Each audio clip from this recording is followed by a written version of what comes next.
Oi, meu nome é Rosiane, eu tenho 23 anos e eu fui mãe com 16 anos. Eu usei preservativa, o preservativo rasgou, tomei um dia D e não funcionou o dia D. Aí veio a Annalise.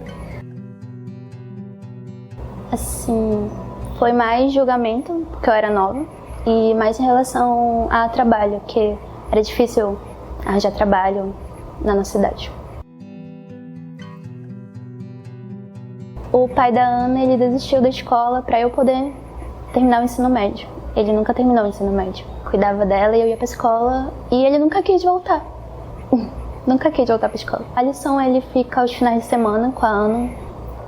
Mas no começo, quando eu tinha 17 anos, a gente se separou e foi difícil pra ele não aceitava muito bem. Mas hoje em dia ele é bem tranquilo. Eu tenho uma relação amigável com ele. Dinheiro foi assim a maior dificuldade. Mas depois que o Alisson ele começou a trabalhar com internet, ele melhorou. Primeiros 9 meses da Alice foi difícil. Coisa do passado não era muito diferente de agora não. A diferença é que agora eu tenho uma filha, tenho uma responsabilidade e só me preocupo mais porque minha filha é autista e é isso. A Annalise, ela tinha 3 anos quando ela foi diagnosticada com autismo. Assim, eu já desconfiava, porque ela empilhava muitos brinquedos dela, enfileirava muitos brinquedos dela, andava em pontinha de pé, ou ficava fazendo gestos com a mão repetia muito os movimentos. A minha rede de apoio é complicada, porque eu não confio em qualquer um pra ficar com a Annalise. Como ela não fala, esse é meu maior medo. Eu confio em minha mãe, a avó dela por parte de pai, o pai dela, a madrasta dela. E só confio neles. Outra pessoa, tipo Ronald, ainda tô confiando, que é meu namorado. Assim, eu sempre tive esse conhecimento de se prevenir, assim, mas precisava de mais. Infelizmente, essa era a verdade. A minha mãe sempre falou, assim, de um modo não muito, assim, amigável, mas falava. Criança em que, se eu tivesse mais orientação, eu não tinha tido a Annalise. Eu tenho uma sobrinha, ela vai fazer 11 anos, tá na pré-adolescência dela e eu acho importante. Eu não quero que ela passe pelo que eu passei. Seria bacana se tivesse educação sexual na escola, para orientar os adolescentes.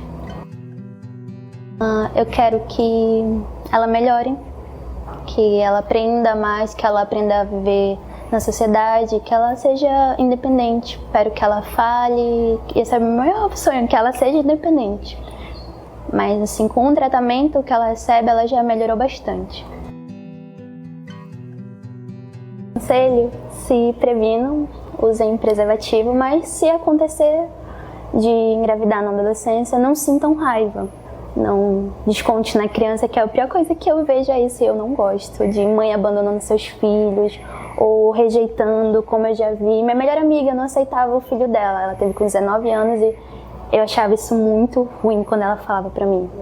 O nome dela é Marcele, eu falava, Marcele, se aconteceu, não fica com raiva do teu filho não tem culpa. E ela ficava revoltada, mas eu não queria, eu me cuidei, eu falei, eu sei, amiga, mas quando Deus quer, não tem o que fazer. Se acontecer, não sintam raiva do que aconteceu.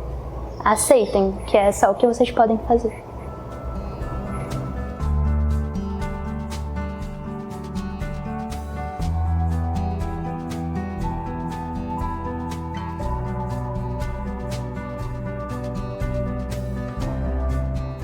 Falando de números de gravidez na adolescência, nós temos um sistema de informação do Ministério da Saúde, o SINASC, Sistema de Informação de Nascidos Vivos. Somente em 2019 foram mais de 58 mil bebês nascidos de mães entre 10 e 19 anos, né, que é a nossa fase da adolescência. Em 2022, nós fechamos esse índice em 14,85%, né? A gente já teve uma redução de 2019, 20 e 21. 2022 fechamos com 14,85% e a nossa meta, nós temos uma meta que é até 2025 fechar em 13%. A APS trabalha justamente para prevenção, chamar esse adolescente para as nossas unidades, né, para ter as orientações para evitar justamente essa gravidez precoce.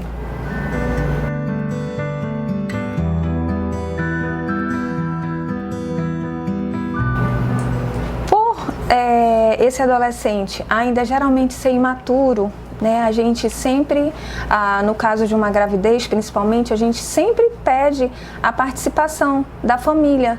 Acontece muito do companheiro abandonar, né? Então, ela costuma ir sozinha às consultas de pré-natal, ouvir as orientações, né? A gente procura ser o mais simples e se fazer compreensivo, né?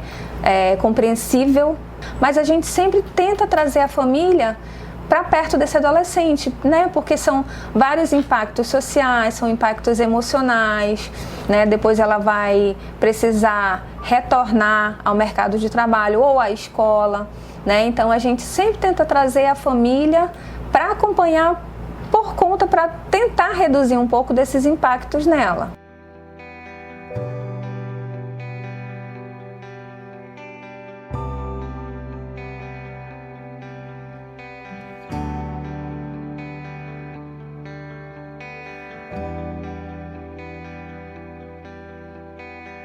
Eu sou a Leda Maria, mãe da Caroline. Oi, meu nome é Caroline Pinheiro, eu sou mãe da Sara Valentina, eu tenho 14 anos e ela tem 10 dias de vida. Eu fiquei sem reação, assim, né? Quando eu fiz o teste, deu positivo. Aí eu fiquei sem acreditar, assim, né? E quando eu descobri que eu tava grávida, eu já tava com 3 meses dela. Aí demorou bastante assim pra me acreditar, né? Depois que a minha barriga foi crescendo, foi caindo a ficha. Um susto muito grande, foi muito choro. Mas aí depois, né, a gente foi se acostumando com o ocorrido, né, com o que aconteceu, né? Pelo fato de ela ser muito jovem, quando nós descobrimos que ela estava grávida, ela tinha apenas 13 anos. 100% ensinamento para ela, até porque é uma criança cuidando de uma outra criança, né? Ela é bem tranquila, né? Ela é muito difícil para chorar. E ela dorme, se deixar ela dorme a noite todinha. Só que aí a pediatra disse, né, que tem que acordar ela entre 3 e 3 horas pra ela mamar, que ela não pode ficar sem mamar. Mas se deixar ela dorme a noite todinha, ela é muito tranquila pra tomar banho também, ela não chora. Ela é muito tranquila. O fator principal também, né, é o futuro, que a gente já está entrando no futuro dela, vai terminar os estudos. Quando terminar a licença, né, eu pretendo sim voltar para a escola, porque meus pais também me dão apoio, né, eu tenho total apoio deles, eles vão me ajudar. E enquanto eu ficar em casa com ela, né, eu vou ficar fazendo aula online para mim não parar meus estudos, me formar, né, porque esse ano é o meu último ano do fundamental. E ano que vem eu já vou pro médio. Agora tem uma criança, né? De início foi um susto e hoje é um amor incondicional. A gente ama demais e todos os ensinamentos que a gente puder dar para ela, a gente vai dar. Mas o fator principal é a formação dela, os estudos e o futuro dela.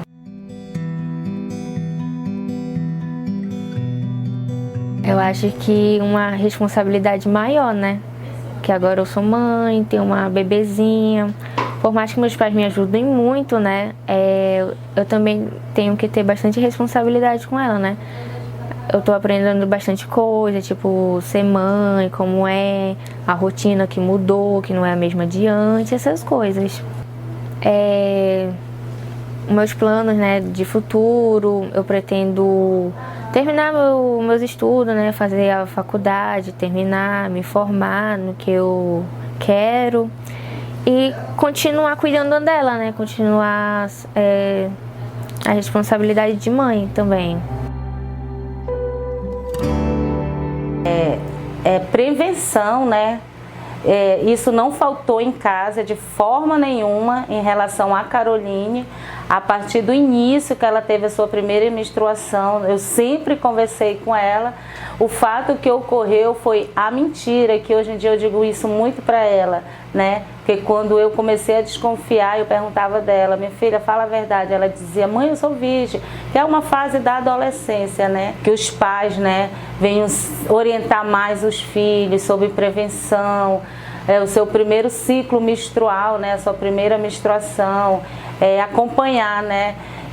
Assim, de fato, eu não falhei nisso. Ela está ciente disso que eu não falhei nisso, né? Eu fui sempre uma orientadora dela em todos os termos. A questão dos jovens, né? Que eles deixam de confiar na mãe, acabam confiando nos amigos e acaba acontecendo o que aconteceu, né? Mas agora é seguir daqui para frente, o futuro e total apoio da família. Ela tem total apoio da família. Depois de um grande susto, né? Agora é só orientar.